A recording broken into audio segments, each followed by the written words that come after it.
Alors, Shavuot Tov Donc, à on tous rappelle et à à tout le toutes. monde, avant le début du cours, de fermer son microphone et de l'allumer que en cas de question, et vraiment que en cas de question, et de ne pas l'oublier de le refermer après avoir posé sa question. Voilà, ça dérange un certain nombre de personnes. Merci à vous. Toda Rabba Raphaël et Bechamot. Mais c'est bien, Toda Rabba. Alors, Shavuot Tov. Et on continue donc dans notre. On arrive maintenant en fait au dernier Seder de la Mishnah, donc le dernier ordre des Shisha Sidrei Mishnah qui s'appelle le Seder Taharot, donc l'ordre de la pureté. Alors, déjà un tout petit mot, on est à la page 25 dans notre texte, dans le texte qu'on vous a envoyé. Alors, un tout petit mot sur la pureté et l'impureté. Il faut savoir que c'est des concepts qui sont très très loin de nous aujourd'hui.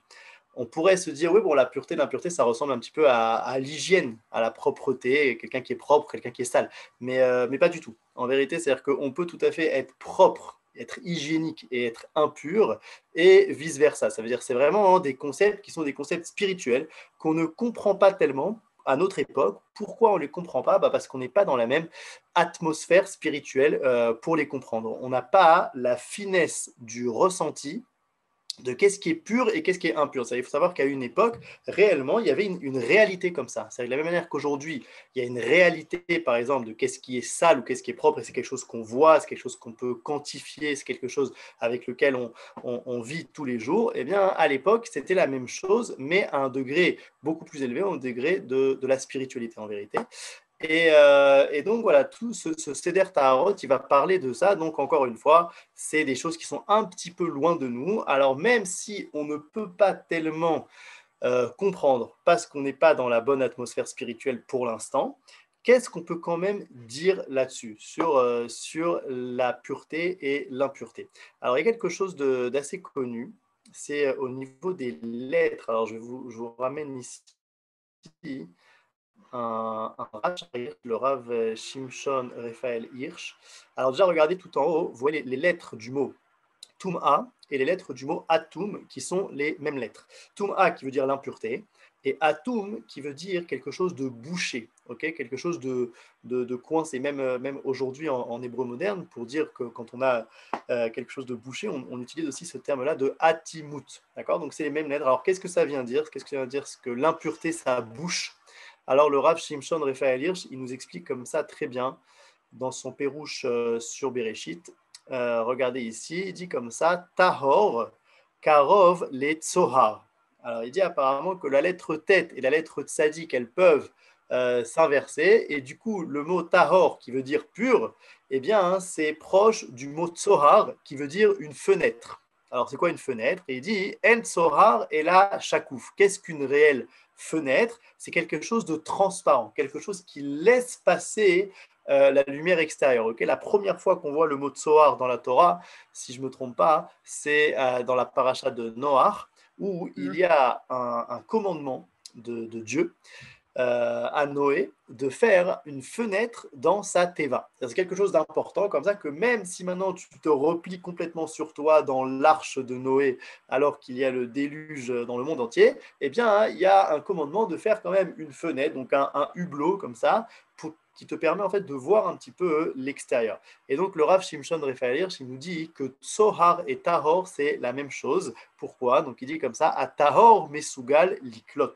C'est-à-dire celui qui est pur, il est capable de capter. Donc de la même manière que quelqu'un qui est dans une maison et qui a une fenêtre, eh bien cette fenêtre lui permet d'avoir une vue vers un monde qui est à l'extérieur de son monde à lui, premièrement. Deuxièmement, de faire venir dans son monde à lui une lumière du monde extérieur. Donc il y a un contact. Il y a un contact entre ce qui le défini, on va dire, et ce qui est plus grand que lui. Donc, à Tahor Mesugal Liklot, celui qui est pur, il est capable de capter. Ve'or Hashem Choder Bikirbo. Et donc, la lumière de Dieu rentre en lui. Ezeu Tahor Amurchar Lekabel et Hashefa Eloki. Donc, qui est le pur? C'est celui qui est apte à recevoir l'abondance d'Akadosh Baruch Hu. Donc c'est ça, la pureté en vérité, c'est une sorte de préparation, de capacité, d'aptitude à être en contact avec le divin. Et donc, à l'inverse de ça, Le tamé, celui qui est impur, c'est celui qui est bouché, okay, celui qui est enfermé dans son monde. Donc imaginez-vous la même pièce, mais cette fois sans la fenêtre, eh bien, hein, il est enfermé en lui-même, dans son ego, dans sa manière de comprendre, et il n'y a rien qui peut déranger sa perception des choses, okay, il n'est pas en contact avec autre chose, avec quelque chose qui le dépasse. Il n'a pas de fenêtre, il est bouché. Il est bouché face à une certaine influence divine. Donc c'est ce qu'il dit juste après. Nigudo shel tahor, l'inverse du tahor, ou tamé, c'est l'impur. Hu atum bifne ora, il est bouché devant la lumière. Ma'achalot asurot en bechelkan metamot. C'est pour ça que les aliments impurs, ce qu'on appelle donc les aliments pas cachers, les animaux qui sont pas cachers, etc. Hein, otmot bifne hashefa haeloki, elles bouchent devant donc l'abondance divine. Uvechelkan en meshaktzot beofen chiyuvi mekarvot et adam el hara, c'est-à-dire qu'elles laissent en fait la personne dans sa petitesse finalement, enfermée en lui-même, et c'est ça qu'on appelle finalement l'impureté. Donc c'est une non-capacité à s'élever. Donc ça, c'est la première chose, on peut dire, qu'on peut appréhender sur la pureté et l'impureté. Une deuxième chose qu'on pourrait dire, c'est un commentaire du Rav Kook qui dit comme ça hein, qu'il y a beaucoup d'impuretés, alors pas toutes, mais beaucoup d'impuretés qui, pour s'en débarrasser, doivent passer par l'eau. D'accord? Ça, c'est quelque chose qu'on connaît encore un petit peu aujourd'hui, comme tous les matins lorsqu'on fait Netilat Yadayim, c'est-à-dire on met de l'eau sur nos mains pour enlever une certaine impureté qui est restée dessus, ou lorsqu'on va au mikvé, d'accord, on se trempe dans un bain rituel, on a aussi un contact avec l'eau. Donc, pourquoi est-ce que l'eau vient finalement nous enlever cette impureté? Alors nous dit le Rav Kook que l'eau, alors dans ses mots à lui, il dit c'est le Yesod ha'ardouti. C'est quoi le Yesod ha'ardouti? C'est-à-dire le fondement unitaire. D'accord? C'est-à-dire c'est ce qui nous rappelle, c'est ce qui nous ramène à quelque chose de un. Pourquoi?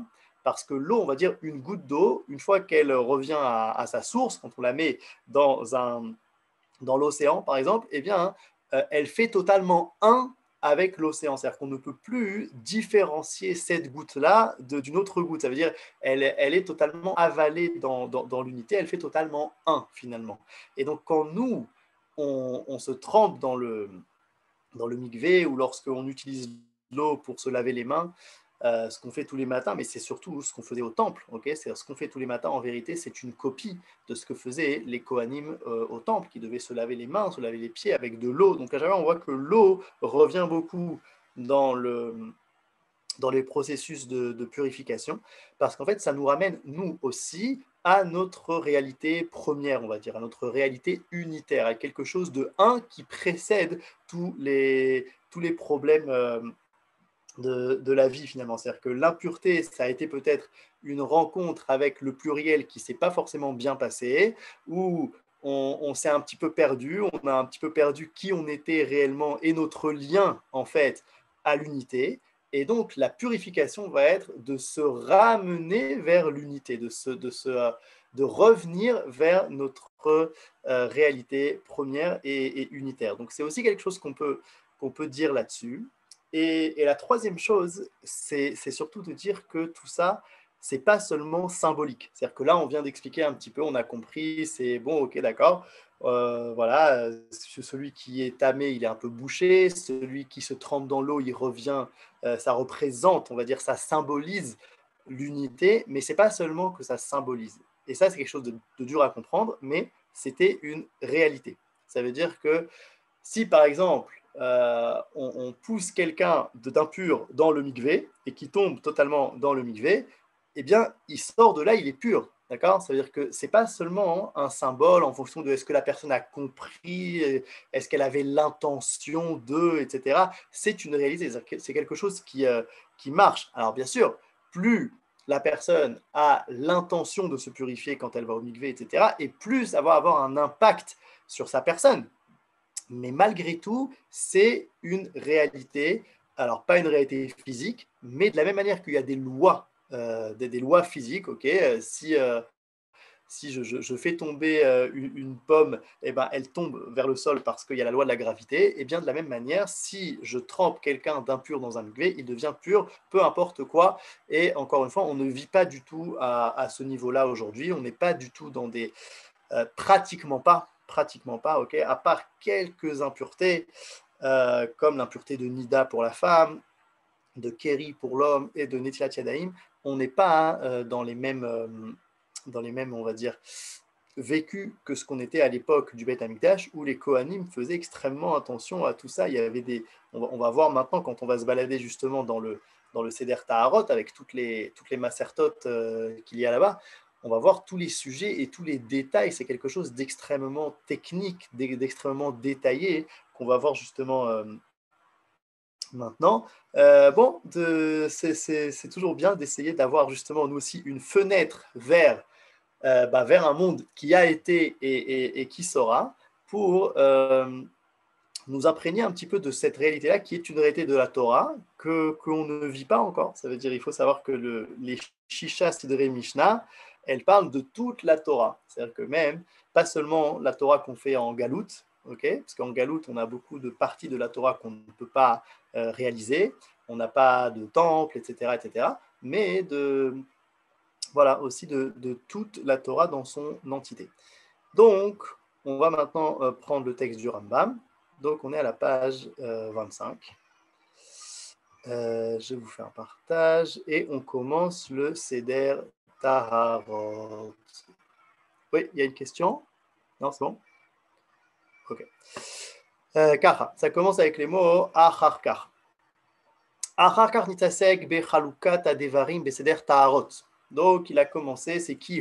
C'est Rabbi Yehuda Anassi. Donc, après Kodashim, qu'on a vu la semaine dernière, eh bien, hein, il va s'occuper donc du Seder de Taharot, de la pureté. Veitril be Kelim. Alors, il a commencé avec une Masechet qu'on appelle Masechet Kelim. Kelim qui veut dire les outils, les ustensiles, mais ici, c'est plus peut-être les objets. Les objets, quel objet peut recevoir de l'impureté et quel objet ne peut pas recevoir de l'impureté. Okay, pas tous les objets ne peuvent recevoir de l'impureté. Alors là, voilà, c'est justement ce que je voulais tout à l'heure, c'est que c'est loin de nous. On ne comprend pas tellement c'est quoi ces histoires, mais voilà, c'est important aussi d'y rentrer un petit peu tant qu'on peut. Il faut savoir qu'il y a des caractéristiques, des critères plutôt, pour recevoir de la Touma. Pas toutes les matières ne reçoivent de la Touma et pas toutes les formes d'objets. D'accord? Il faut que l'objet ait ce qu'on appelle un bet kiboul. Alors, un bet kiboul, ça veut dire un réceptacle. D'accord? Comme par exemple un bol, une assiette, etc. Et qu'il soit dans une certaine matière, comme par exemple en argile ou dans un métal. Mais s'il est en bois, par exemple, une assiette en bois ne pourra jamais être impure. Ou si il n'a pas de bête qui boule, ça veut dire il n'a pas de réceptacle, comme, je ne sais pas, une montre, par exemple, eh bien, ne pourra pas non plus être impur. Donc, c'est le sujet de cette macérette-là, la première macérette, qui s'appelle donc Kelim. Veinyana limnot et kol avot atumot, ומהו המקבל טומאה, ומה אינו מקבל טומאה, כדי שכשידבר להלן בדברים המטמאים, נדע מה הם הדברים המקבלים טומאה, ודברים שאינם מקבלים טומאה. Alors, en plus de parler de quel objet peut recevoir la Touma et quel objet ne peut pas recevoir la Touma, il y a aussi un autre sujet qui s'appelle les Avot à Touma. Alors, il faut savoir que dans la Touma, il y a des degrés. Il y a des degrés, ça veut dire qu'il y a parfois on va dire des impuretés, des toumotes qui sont plus fortes que d'autres. Et qu'est-ce qui se passe quand on les touche? Alors vraiment, c'est sans rentrer complètement dans les détails, mais juste pour avoir un tout petit aperçu. Donc regardez juste en dessous du Rachar Hirsch, Dargot Atuma. Alors on va juste, mamash, faire un tout petit en très gros, quoi. En très gros, qu'est-ce qui se passe dans la pureté et l'impureté? Dargot atuma mitralkot leshne sugim. Donc, les degrés d'impureté, elles se divisent en deux sortes. Petit 1, les avot atuma, ce qu'on appelle les pères les pères de l'impureté, et Vladot Atuma et les enfants de l'impureté. C'est quoi les pères et c'est quoi les enfants? On va dire c'est les archétypes et les conséquences, et ce qui est en dessin. Donc, il y a des impuretés qui sont des archétypes, qui sont très fortes comme ça et qui vont avoir la capacité de rendre impur d'autres choses. Et il y a donc celles qui ont reçu, en fait, l'impureté. C'est-à-dire qu'il y a une impureté qui est créée et une impureté qui est reçue. On va le voir tout de suite. Kol echad me'asugim halalu matril edagot shonot ve'eluen me'a chamura laka. Donc, avot atuma, c'est quoi les archétypes? Donc, les pères de l'impureté, c'est donc il y a comme ça, on appelle avi avot atuma et avatuma, comme par exemple le corps d'une personne morte. C'est ce qu'on appelle avi avot atuma. C'est une impureté en soi, c'est-à-dire qu'elle crée elle-même l'impureté. Et par exemple, dans les conséquences, dans les enfants de l'impureté, si vous voulez, eh bien, il y aura des degrés. C'est-à-dire, il y aura par exemple Rishon Latuma, Sheni Latuma, Shlishi Latuma, Revi Latuma, Chamishi Latuma. C'est-à-dire que quelque chose qui touche un truc va devenir Rishon Latuma. Et lui, il a la capacité aussi, donc il a reçu une impureté et il a la capacité d'impurifier quelqu'un. C'est un petit peu la contamination. D'accord? Il peut contaminer. Alors, on ne peut pas contaminer à l'infini, comme avec le Covid, mais on peut contaminer jusqu'à 5 degrés. D'accord? C'est-à-dire qu'il y a le Av Atuma, il va contaminer entre guillemets le Rishon, Sheni, Shlishi, Revi, Chamishi, jusqu'à Chamishi. Donc le Chamishi, en fait, il a reçu entre guillemets une force d'impureté moindre qui ne lui permet pas de la continuer à autrui, à autre chose. Donc, regardez juste en bas, klal, ça c'est important. Avot atuma yecholim liot mekor atuma, klomar, shelo nitmu bedavar ared, et là, hem yotzrim atuma beasman. C'est-à-dire qu'ils créaient l'atuma eux-mêmes. Donc, encore une fois, ça peut être une personne morte, même un animal mort. C'est-à-dire c'est quelque chose qui est impur en soi. Et donc, lorsque, par exemple, une personne, un corps décédé qui est dans une pièce, tous les éléments de cette pièce ou quelqu'un qui rentrerait dans cette pièce devient lui aussi impur. Et carrément là, il reçoit l'impureté sans même avoir touché la chose impure, mais en étant simplement rentré dans la même pièce. D'accord? C'est pour ça, par exemple, aujourd'hui, que les Kohanim ne rentrent pas dans les cimetières. Et s'ils rentrent dans les cimetières, il faut qu'ils fassent attention à ce qu'il n'y ait pas au-dessus d'eux des arbres, par exemple, ou qu'ils rentrent dans une pièce où ils sont en contact avec un mort. Il faut qu'ils restent toujours en extérieur. Et Vladot Atuma, Tamid Rak Mekablim et Atuma. Donc les Vladot Atuma, ce qu'on appelle donc les enfants de l'Atuma, eux, ils reçoivent. C'est-à-dire qu'ils ont toujours reçu d'une source extérieure. C'est ça hein, la différence entre Av et Vladot Atuma. Et dans Vladot Atuma, il y aura donc des degrés. Il y aura 1, 2, 3, 4, 5. D'accord? Ça, c'est en très gros. Alors, autre chose importante, Advarim Anitamim Mechulakim Lerba Sugim, donc les choses qui peuvent recevoir de l'impureté se divisent en 4. Il y a 4 choses qui peuvent recevoir de l'impureté. L'homme, donc on a dit les réceptacles, les ustensiles, les kélim, la nourriture et les boissons. Alors, petit 1, l'homme, c'est le seul qui peut recevoir de l'impureté. C'est le seul animal, on va dire, qui peut recevoir de l'impureté lorsqu'il est vivant. Parce que les animaux ne peuvent pas être impurs. D'accord? Ça veut dire qu'un chien, un chat qui toucherait quelque chose d'impur n'est pas lui-même impur. Il n'y a qu'un animal mort qui est lui-même, en fait, qui crée finalement de l'impureté. Et dans les ustensiles, dans les outils, alors c'est le petit bête, kelim, nirlakim, les arbasugim, donc les kelim, ils se divisent aussi en 4 sortes. Petit 1, kli cheres. Kli cheres, c'est les ustensiles qui sont en argile. Eux, ils reçoivent de la touma et ils sont même, je crois, ils sont même pas purifiables. Ça veut dire qu'en général, on peut plus rien faire avec. Il faut peut-être même les casser dans certains cas. C'est, on va dire, le cas le moins réparable. Par contre, petit 2, kli etz etzem or vesak, donc les ustensiles qui sont par exemple en bois ou qui sont en cuir, peut-être même en verre pour Rabbanan, imem et kablim, si ils ont donc des réceptacles, alors ils peuvent être impurifiés. Mais s'ils n'ont pas de réceptacle, alors ils ne peuvent pas être impurifiés.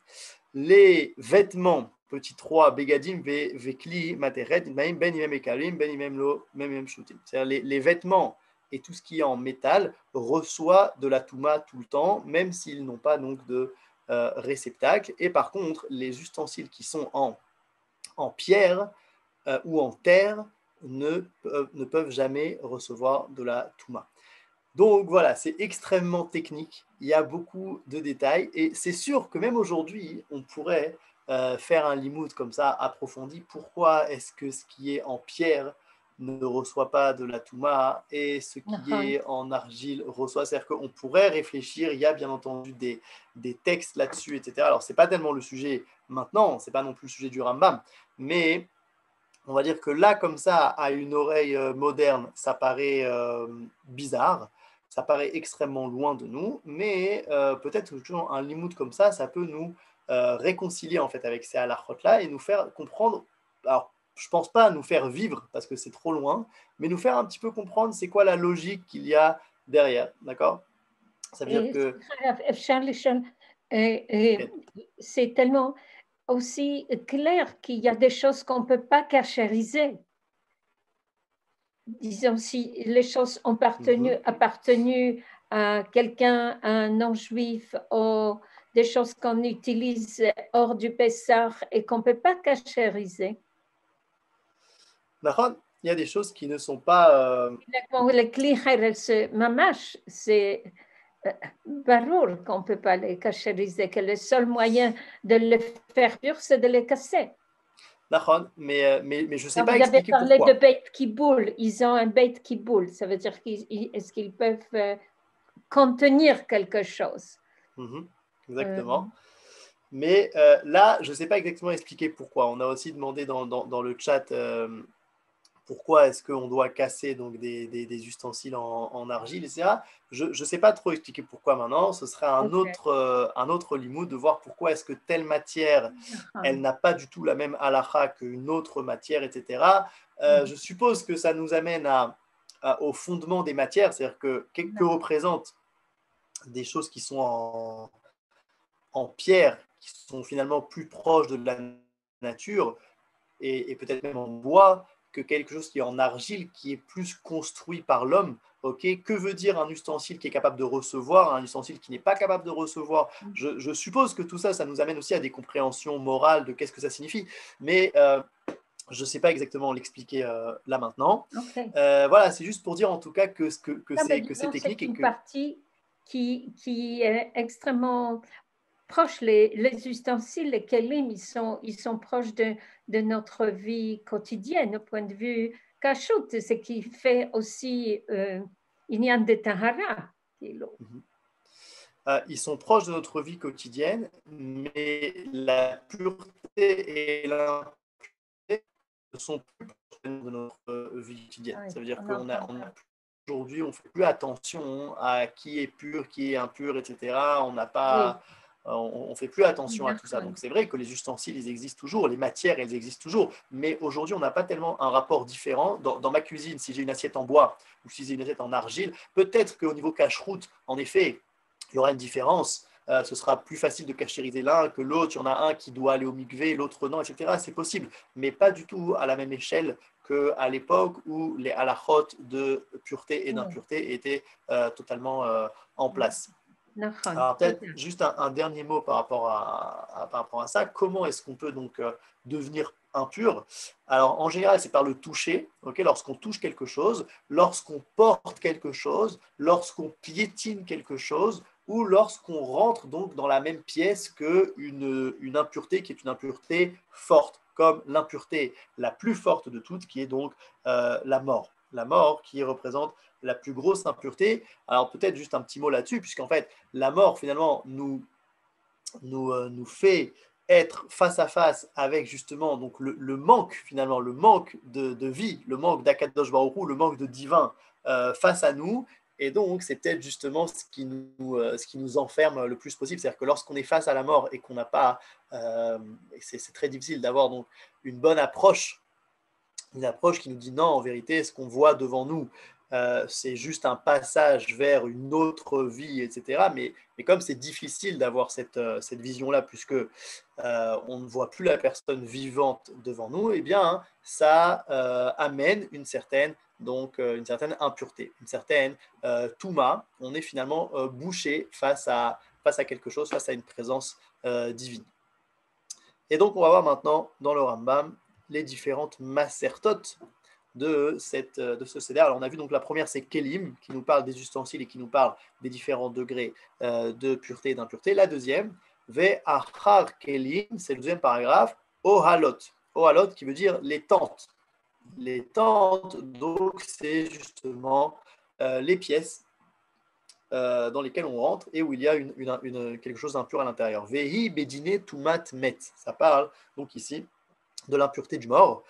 Veikdima mipne shei chamura shebatumot. Donc pourquoi est-ce qu'elle est au début du seder? Parce que c'est réellement la plus grave et désortée. Ve'acharea negaim. Alors negaim, c'est des impuretés qui sont des impuretés, on va dire, de maladies, comme par exemple tout ce qui est lèpre, etc., mais pas des maladies physiques, mais des maladies spirituelles qui vont avoir une emprise sur le physique. Okay, comme vous savez qu'à l'époque, donc justement où il y avait cette atmosphère spirituelle, eh bien, quelqu'un qui, par exemple, disait de la médisance, du lachon hara, etc., eh bien, hein, il avait toutes sortes de négaïm, c'est-à-dire des traces, des maladies comme ça, de la lèpre qui d'abord s'attaquait au mur de sa maison, puis s'attaquait à ses vêtements et enfin s'attaquait à son corps si la personne continuait dans ce mauvais chemin. Et quelqu'un qui est dans cette situation, eh bien, rend impur toutes sortes de choses. Et donc, c'est de ça que parle cette Masechet. Negaim vehi dine tumat tsarat. C'est donc les halachot, les dinim de l'impureté, de la lèpre. L'ifne, les fiches à Metzora, metame beoel, parce que celui qui est lépreux, eh bien, il rend impur aussi dans une tente. Quelqu'un qui rentre dans la tente d'un lépreux, eh bien, lui-même reçoit une certaine impureté. Et donc, il y a en cela une petite ressemblance avec l'impureté du mort. C'est pour ça que les deux masertot, les deux traités sont l'un après l'autre. Vekaasher gamar tumat met veadomela diber ala tahara mimena klomar para aduma lefichar ismir le negaim masechet para. Donc après negaim, il y a le traité de para qui veut dire la vache. Alors quelle vache? Eh bien la vache rousse, bien sûr, puisque la vache rousse c'est ce qui nous permet de nous purifier de la tumat met, de l'impureté, de la mort. Donc c'est finalement après avoir parlé de l'impureté, eh bien hein, il parle de comment se sortir de cette impureté. Et donc ici, dans ce cas-là, c'est la para aduma. Para aduma, donc la vache rousse qui permet à ceux qui sont devenus impurs par la mort de redevenir purs. Comment est-ce que ça marche la vache rousse, etc. Très compliqué. Il faudrait aussi réfléchir pourquoi est-ce que la vache rousse, pourquoi est-ce que les cendres d'une vache rousse nous sauvent finalement de l'impureté de la mort. Ce serait l'objet d'une autre étude. Ve kacher gamar dine tumot chamrot ve'atahara mehem diber betumot kalot she'en bahem ela erev shemesh. Donc ça, c'était, on va dire, les impuretés fortes. Et maintenant, il va parler des impuretés moins fortes qui n'ont besoin pour se purifier, pas de vache rousse, qui est quelque chose de compliqué. Hein, ça prend une semaine de se purifier avec la vache rousse, il y a plusieurs processus, etc. Là, on parle juste d'aller au mikvé et d'attendre le coucher du soleil. C'est ça le processus de purification, donc c'est quelque chose de moins de moins complexe, de moins grave aussi, et donc il en parle après. Ou les Firar, Ismir, les Maseret Para, Maseret Taharot. Donc il y a un traité qui s'appelle comme le Seder. C'est-à-dire que le Seder s'appelle Taharot, et dans le Seder Taharot, il y a aussi une Maseret qui s'appelle Maseret Taharot. Et en vérité, la Maseret Taharot, qui veut dire les puretés, ne parle pas des puretés, mais parle des impuretés. Seulement, beaucoup de fois, on préfère utiliser un langage positif. Ça veut dire, au lieu de parler, au lieu d'appeler une macérette l'impureté, on va l'appeler pureté, même si ce n'est pas tellement de ça qu'on va parler. Vekara ota taharot lachon nekiya, donc dans un langage propre, qui bat medoubar bednie tumot, parce qu'en vérité, on parle de l'impureté. Ve'od sheyidiat atumot mevia l'idée tahara. Upen yarshov achoshev shekriat kol haseder seder taharot ou maser taharat mimena taharot enonachon. Et donc on pourrait penser que d'appeler par le même nom le seder et une maseret, c'est pas quelque chose de bien, c'est pas quelque chose de logique parce qu'on va s'embrouiller. Attends, quand tu dis taharot, tu parles de la maseret taharot ou tu parles du seder taharot, etc. Nous dit le Rambam, lo. Ce n'est pas quelque chose de mauvais, quelque chose de pas bien. Pourquoi? Parce que parfois, le prat, donc les détails, s'appellent au nom du klal. C'est vrai que c'est le même nom, s'appelle Taharot et s'appelle Taharot, seulement Taharot, le nom du Seder, il va comprendre énormément de choses, et Taharot, le nom de la Maseret, elle va comprendre un peu moins de choses. Donc même s'ils ont le même nom, c'est pas forcément pas juste d'utiliser le même terme. Vekaasher gamar tumot ramot vehatara mien vediber betumot akalot ismir laen seder atara mien. Donc une fois qu'il a parlé des impuretés graves et de comment on s'en purifie, qu'il a parlé des impuretés plus légères, eh bien, il va justement nous dire comment est-ce qu'on s'en purifie des impuretés plus légères. Et donc, ce sera la Masechet Mikvaot. Mikvaot, qui va s'occuper justement des mikvés, des bains rituels. Qu'est-ce qu'un mikvé kasher? Qu'est-ce qui n'est pas kasher? Il y a bien entendu une taille minimale. Il faut qu'il y ait une quantité d'eau minimale pour que le mikvé soit kasher, etc., etc. Donc, toutes sortes de détails. Donc, ça, c'est dans la Masechet Mikvaot. Ve'icher nida, achar tumot elu, les filles shehi tuma she'ena kolelet kol min ha'adam, ou les fichach ismir nida les mikvaot. Et donc, juste après mikvaot, il y a la Masechet nida, qui parle donc de l'impureté féminine. Et pourquoi est-ce qu'il l'a mis en dernier? Justement parce qu'elle ne concerne pas toutes les personnes, elle ne concerne que 50% du peuple, et donc on la met après toutes ces masertotes. Et ensuite, Ve'aya ra'ou le asmir lenida zavim, aval igdim marshirim, lifne zavim, mipne she'akatu vigdimam ki marshirim, Aikaram be vayehi beyom hashemini vezavim be zotie torata metzora. Donc après Nida, normalement, ça aurait été logique de mettre la Masechet Zavim. Zavim, c'est quoi?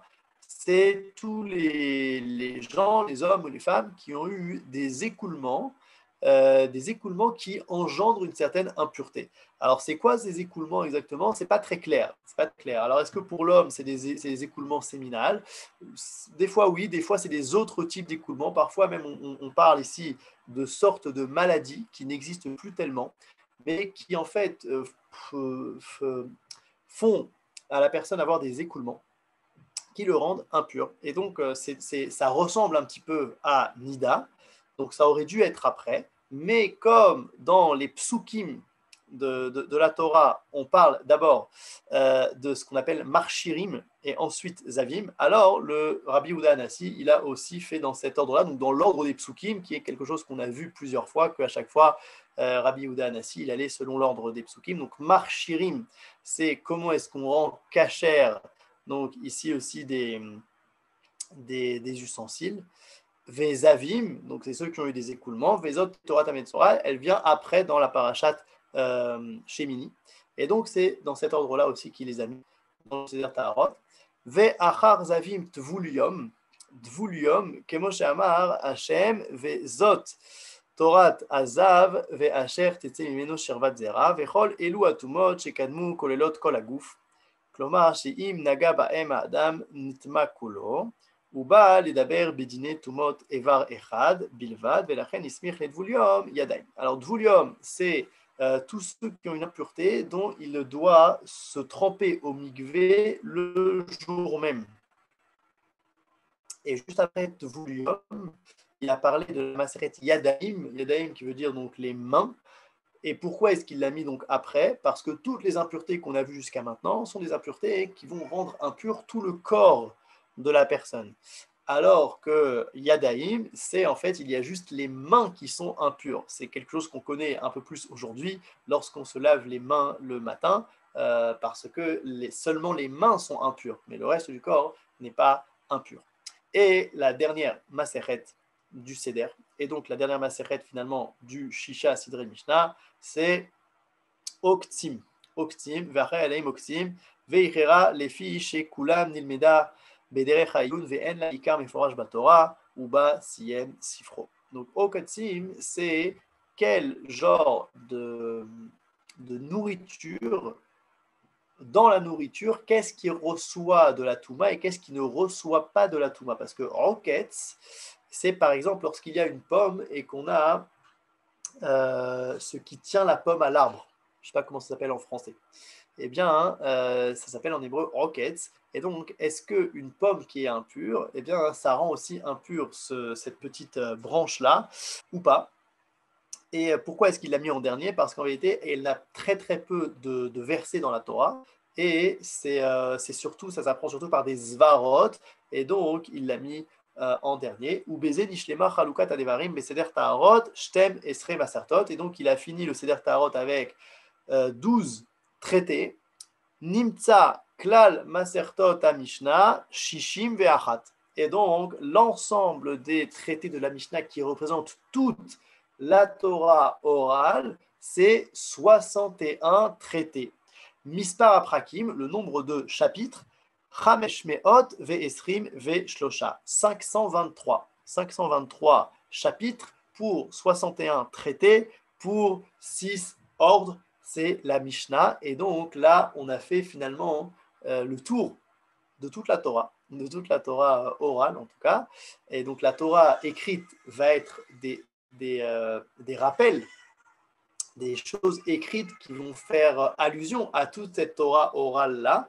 Et donc, voilà, donc c'est ce que Rabbi Yehuda Hanassi, il a compilé tout ce qui s'est dit de Moshe Rabbeinu jusqu'à lui dans ses ordres, dans ses Shisha Sidrei Mishnah.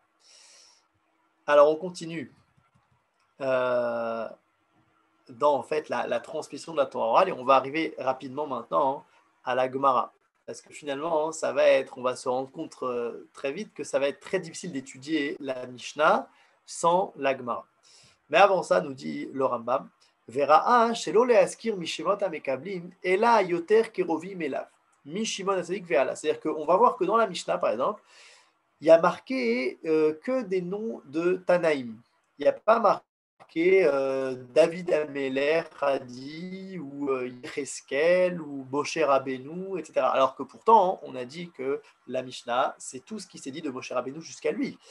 Et on voit que tous ceux qui parlent, c'est finalement des gens qui sont plus ou moins de la génération de Rabbi Yehuda Hanassi, on va dire, à une centaine d'années près. Et donc, nous dit le Rambam, ok, il a voulu choisir ceux qui étaient le plus proches de lui dans la tradition. Ça veut dire à partir de Shimon HaTzadik et après Shimon HaTzadik. Parce que c'était de eux qu'il a reçu tout ça en fait. C'est de eux qu'il a reçu toute cette Torah orale. Donc ça veut dire que comme on doit dire au nom de qui on a reçu un enseignement, alors il a dit ces gens-là. Mais ça ne veut pas dire, surtout pas, que ces gens-là ont inventé cet enseignement, mais ils l'ont reçu en vérité. Donc quand il y a marqué Shimon HaTzadik Omer, c'est pas forcément qu'il invente quelque chose, c'est que HaTzadik a reçu en vérité de son Rav, depuis Moshe Rabbeinu. Mais dans la Mishnah, on ne va pas marquer à chaque fois la source la plus ancienne, on marque la source justement la plus proche. Ve'asa devarav ba'a klomar b'Mishnah devarim ktsarim akolim yanim rabim.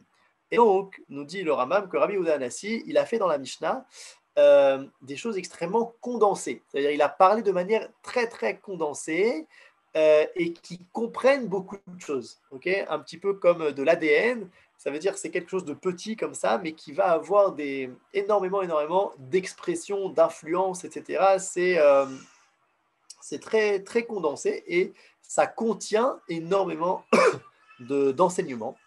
Ve'aita berura etzlo merov chadut sichlo verochav minato aval mi shelemata mimeno ine hi kasha alav lefi shechachamim arishonim lo ayu mechaberim ela bishvil atzmam.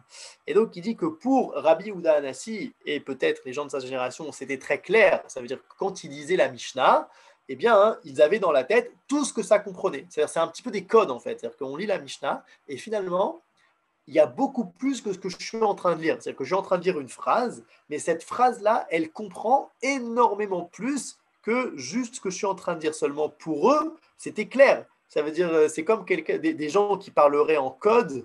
Eh bien, hein, si ils ont bien travaillé leur code, alors ils se comprennent. C'est-à-dire qu'ils disent deux, trois mots qui font en fait allusion à toutes sortes de concepts, et l'autre comprend parce qu'il a aussi les mêmes codes, etc. Et donc ils peuvent se parler de manière très, très, très euh, euh, petite, on va dire, avec très peu de mots, mais qui vont dire énormément de choses. Et donc, c'était ça la Mishnah, parce que déjà que c'était pas forcément permis d'écrire la Torah orale, et donc lorsqu'il l'a fait, on va dire qu'il a fait peut-être le minimum. Ça veut dire qu'il a écrit vraiment juste ce qui devait, le minimum pour ne pas oublier le reste. Ça veut dire vraiment le code, les points d'ancrage. Les points d'ancrage, il les a écrits pour que de ça, on puisse ensuite se rappeler de tout ce que ça comprend. Mais malheureusement, les Chachamim qui sont venus après Rabbi Yehuda Hanassi n'avaient pas cette même compréhension. Ça veut dire que lorsqu'ils lisaient la Mishnah, il y avait des choses qu'ils ne comprenaient pas, il y avait des choses qui n'étaient pas claires, il y avait des choses qui n'arrivaient pas à comprendre jusqu'au bout, à l'inverse de Rabbi Yehuda Hanassi lui-même et de sa génération. C'est comme une partition. Sûrement, c'est comme une partition. Nachon, ça veut dire que je ne suis pas hyper musicien, mais Nachon, une partition, ça veut dire que c'est toutes sortes d'écriture ici et là qui en fait fait référence à un autre monde beaucoup plus large que ce qu'il y a écrit devant nous. Nachon Meod. Et donc, il nous dit comme ça, les fiches Chachamim Arishonim, Lo Ayu Mechaberim et la Bishvilat. Les fichar. Alors voilà, donc on est dans une situation qui est compliquée. Donc la génération d'après la Mishnah, c'est compliqué parce qu'on ne comprend pas en fait toute la Mishnah de Rabbi Yehuda Hanassi. Genre on sent qu'il y a plus à comprendre, mais on n'arrive pas à tout décortiquer. Et donc sont venus les élèves de Rabbi Yehuda Hanassi pour essayer de répondre à ce problème-là. Et ils ont écrit toutes sortes de livres qui s'appellent, par exemple, les Tosefta, le Sifri, etc., qui vont être des livres qui ont comme but d'expliquer un petit peu la Mishnah. C'est ce qui a marqué ici. Les Fichar, c'est pourquoi Ra'a echad mitalmidav ve'u Rabbi Chia lechaber sefer lalechet bo beigvod rabo levaer bo ma she'eino Barur be divrei harav vei Tosefta. Donc un des élèves de Rabbi Yehuda Hanassi qui est Rabbi Chia va écrire donc de la même manière que en fait en copiant un petit peu ce qu'avait fait son Rav Rabbi Yehuda Hanassi, il va écrire la Tosefta qui va être aussi une compilation d'enseignements, mais il va essayer dans les Tosefta d'écrire un petit peu plus, d'expliquer un petit peu plus, etc., pour faciliter la compréhension de la Mishnah. C'est ce qui a marqué juste là. Venit kaven ba, il avait l'intention, donc dans cette écriture-là de la Tosefta, Nit kaven ba, levaer a Mishnah, d'éclaircir la Mishnah, vele aussi finyanim, chez omnam, efshal et lamdam, mina Mishnah, aval acharei yegia, vechidusham, vechicham, kede lamdenu, er lilmod, velechadesh, mina Mishnah. Donc il a en fait l'intention qu'il avait dans l'écriture de ce livre-là qui s'appelle les Tosefta, c'était d'éclaircir donc la Mishnah, et de montrer quels enseignements étaient présents dans la Mishnah, même s'ils n'étaient pas forcément visibles. Ça, c'était Ça, c'était le but de Rabbi Chia. Il y en a d'autres qui ont fait ça. Par exemple, Vekar Asagam Rabbi Oshaya. Vegam Rav Chiber Braïta. Vei Sifra Vesifri. D'accord? Donc ça, c'est des Amoraïm qui sont donc dans les générations d'après Rabbi Yehuda Hanassi et qui vont essayer, qui sont inspirés par le travail de Rabbi Yehuda Hanassi, qui vont faire à peu près la même chose pour faciliter l'étude de la Mishnah. Verabim Zulatam, Kemoshe Omrim, qui ata Rabbi Ploni, ata veiti matnita beyade. Donc, plusieurs Amoraïm vont essayer de répondre à ce problème-là. Mais nous dit le Rambam, aval en bechol abraitot alalu, donc c'est la phrase qui est soulignée, kemetek lashon mishnah velo keseder inyaneha vekitsur leshona.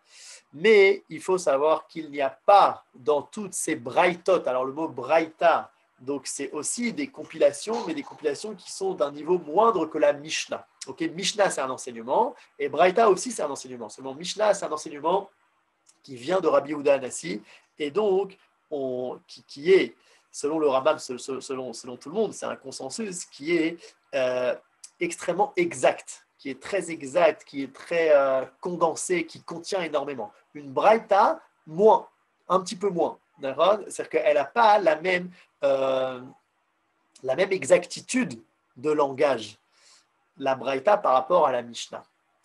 Ou les fichar, na'aset hi aikar, klomar Mishnah. C'est pourquoi, donc, dans toutes les yeshivot, dans tout le monde de l'étude de la Torah, la Mishnah fut l'essentiel, le principal, vechol otam achiburim tfelim la. Et tous les autres livres, qui sont donc le livre de Tosefta, de Sifri, de Sifra, etc., étaient secondaires. Ça veut dire que ce n'était pas aussi essentiel que la Mishnah. Si par exemple il y avait une contradiction entre une Mishnah et une Braïta, bien entendu qu'on va selon la Mishnah parce qu'on considère qu'elle est beaucoup plus précise, qu'elle est beaucoup plus exacte. Vei achashuva be'eine aklal. Ou be'ashva leotam achiburim, reua banot ve'ishraua melachot ve'pilaktim ve'haleluha. Donc, le Rambam nous fait une analogie à partir d'un verset de Shir HaShirim qui nous dit que c'est comme une femme avec des pilakshot, des concubines. C'est-à-dire que la Mishnah, on va dire, c'est la femme principale, c'est celle de qui on apprend le plus, et les autres livres autour sont des livres qui sont donc secondaires. Vechol Mishéhamad Acharav. Donc, après Rabbi Yehuda Hanassi, tout le monde de l'étude de la Torah,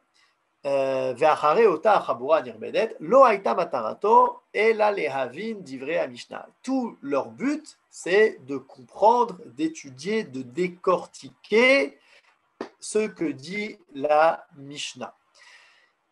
Velo chadlu dor achar dor, mileayen ba ou les farsha, kol chacham les filles yediato ve'avanato.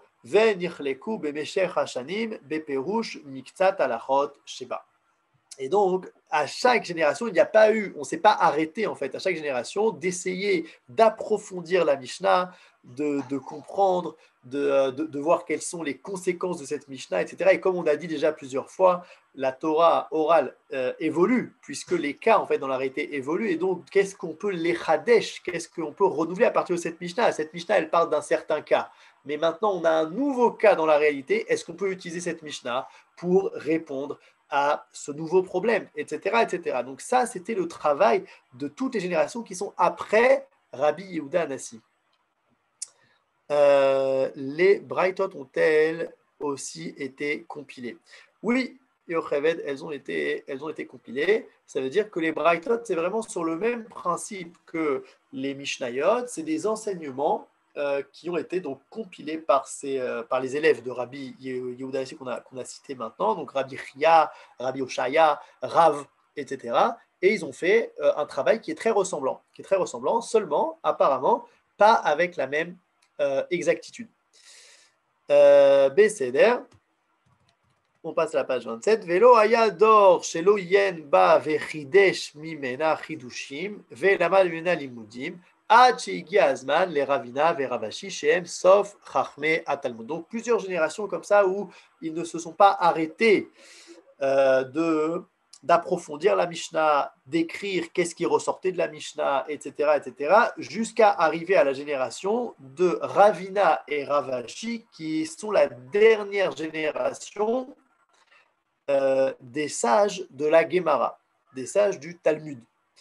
Venitiached Ravashi le Chaveram, Vera la Sod, Bedivre, Kol mi she'aya achar Rabbeinu Akadosh, Kemoshe Asa Rabbeinu Akadosh, Bedivre, Kol mi she'aya achar Moshe. Et donc, Ravashi et Ravina, alors là, c'est pas tellement marqué pourquoi, mais il a décidé de faire comme ce qu'avait fait Rabbi Yehuda Hanassi. C'est-à-dire que Rabbi Yehuda Hanassi, en fait, il a vu, on est maintenant dans une période d'exil, et la Torah orale est en train un petit peu de se perdre parce que le peuple juif se disperse et que c'est très très compliqué d'être proche d'un rave, d'avoir une yeshiva, etc., etc. Donc on a besoin d'écrire pour pouvoir prendre avec nous dans l'exil en fait cette Mishnah-là, et c'est finalement toute la Torah orale de manière condensée.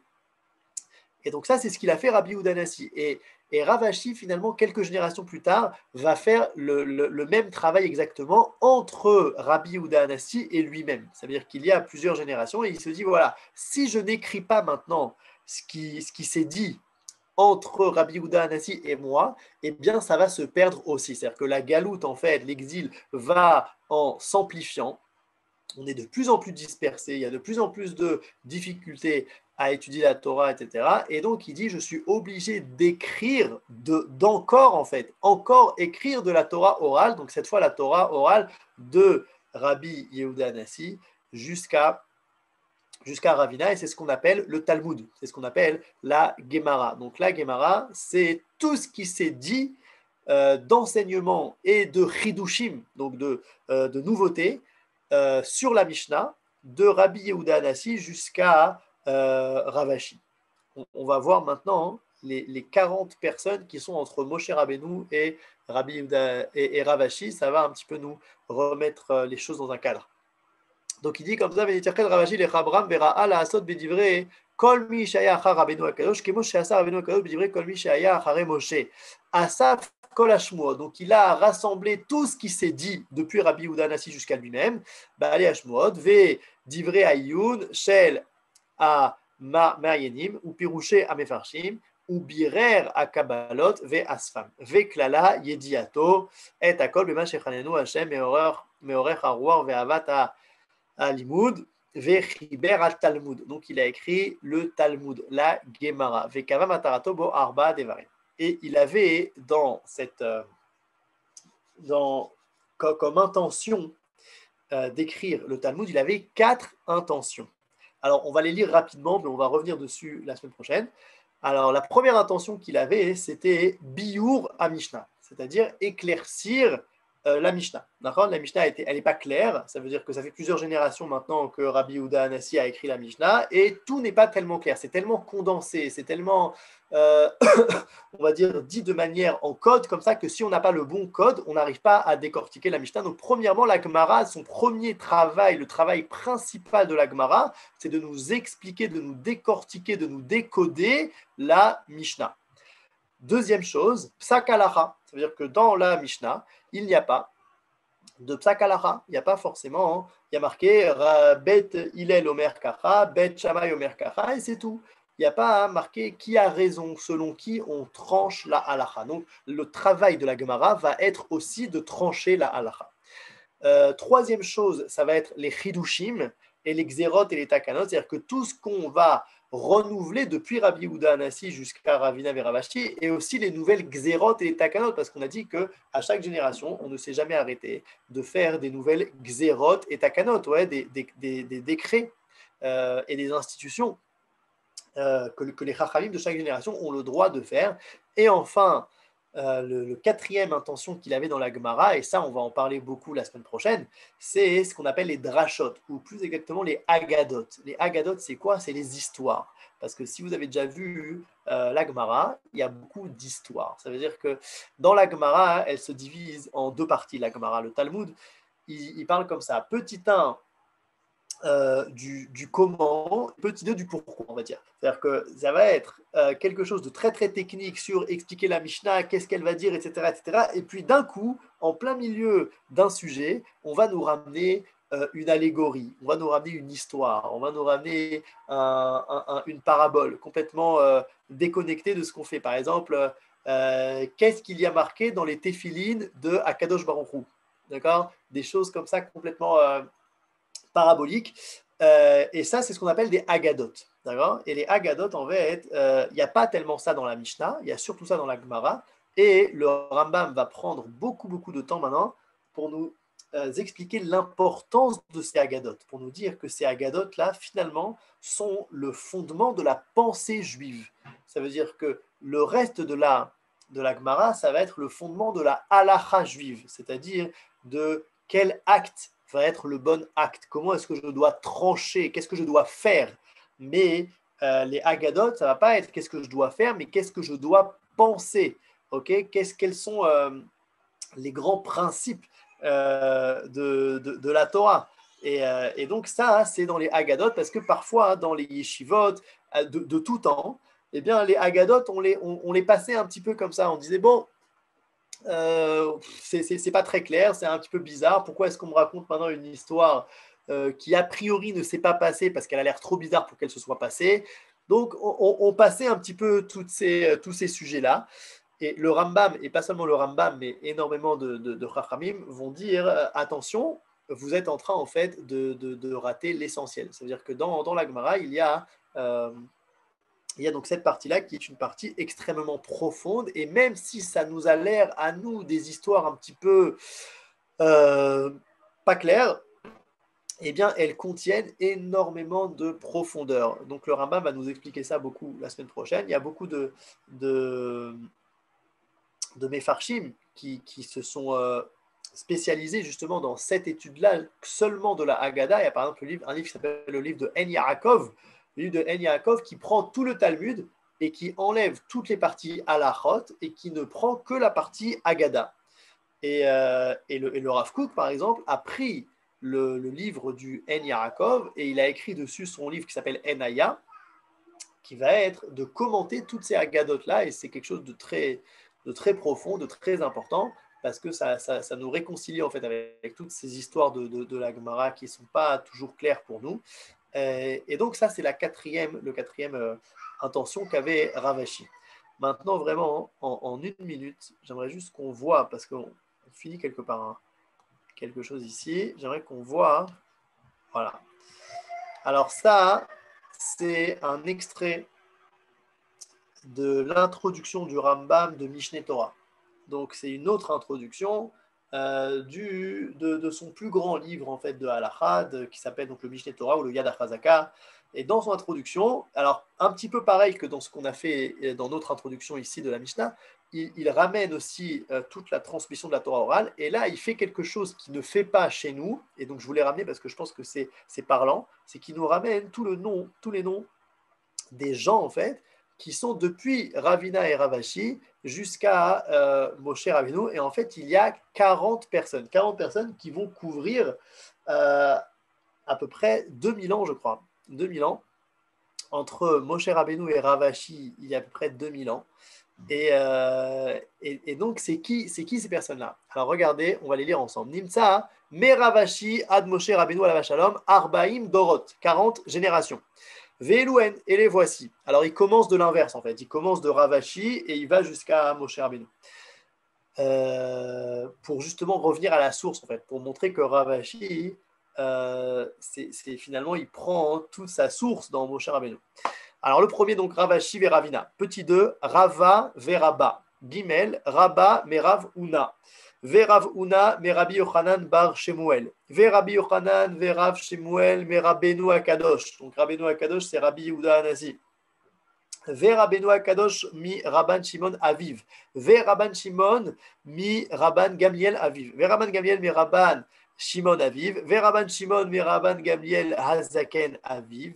Verabban Gamliel Hazaken mi Rabban Shimon Aviv. Verabban Shimon mi Hillel Aviv Veshamay, Ve-Hillel Veshamay Mishmaya Ve'aftalion, Veshmaya Ve'aftalion mi Yehuda Veshimon, Ve-Yehuda Veshimon mi Yehoshua ben Perachia, Venitaya Arbeli, Ve-Yehoshua Venitaya mi Yossi ben Yorezer, Ve-Yosef ben Yochanan, Ve-Yosef ben Yorezer, Ve-Yosef ben Yochanan mi Antignos, Ve-Antignos mi Shimon Hatzadik, Ve-Shimon mi Ezra, Ve-Ezra mi Baruch, Et là, on passe au prophète. Ve Baruch mi Yirmiya, ve Yirmiya mi Tsefania, ve Tsefania mi Chabakouk, Chabakouk mi Nahum, Nahum mi Yoel, Yoel mi Micha, Micha mi Yeshaya, Yeshaya mi Amos, Amos mi Yehoshua, mi Oshea, pardon, ve Oshea mi Zecharia, ou Zecharia mi Yehoyada, ve Yehoyada mi Elisha, ve Elisha mi Eliaou, ve Eliaou mi Achia, ve Achia mi David, ve David mi Shemuel, ou Shemuel mi Aili, ve Aili mi Pinchas, ou Pinchas mi Yehoshua, ve Yehoshua mi Moshe Rabbeinu, ve Moshe Rabbeinu mi Pi Agevura, c'est-à-dire de la Kadosh Baruch Hu, Nimsa Shekulam me Hashem Elohe Yisrael. Donc je sais que c'était un peu bizarre de lire comme ça toute cette liste, mais c'est juste pour nous habituer à cette transmission qui est une transmission forte depuis Moshe Rabbeinu, où finalement il y a seulement 40 stations, 40 générations de Moshe Rabbeinu jusqu'à Ravina et Rashi pour un petit peu se rendre compte, lorsqu'on ouvre un livre de Talmud, de Gemara, de qu'est-ce qu'on a devant les yeux. On a devant les yeux la résultante de 40 générations de Torah orale depuis Akadosh Baruch Hu à Moshe Rabbeinu jusqu'à Ravina et Ravashi. Et je pense que c'est très très important d'avoir ça devant les yeux pour avoir la bonne approche de ces textes-là de Torah orale. C'est bien, Chazak ou Baruch. c'est merveilleux. Je me permets juste ce commentaire pour relier le verbe au chiffre ou le chiffre au verbe, pour démontrer que c'est aussi du divin, comme vous venez de le démontrer. C'est qu'il y a 523 chapitres. 523, c'est le 100e nombre premier. 61, c'est le nom de Annie et de N. Donc, on est dans l'ordre du divin. Très profond. יפה מאוד. יפה מאוד. חזק וברוך. יופי. שבוע טוב. תודה רבה, רפאל. Au revoir. Toda Rabba Raphaël, Toda Rabba à tous. On se retrouve dans 1h à 2h pour le cours du Rav Partouche, suivi du Rav Yoel Ben Arouche. Toda Rabba Raphaël. La semaine prochaine, Bezrat Hashem. Kol tov. Kol tov. Shalom à tous et bon appétit. Merci à toi aussi.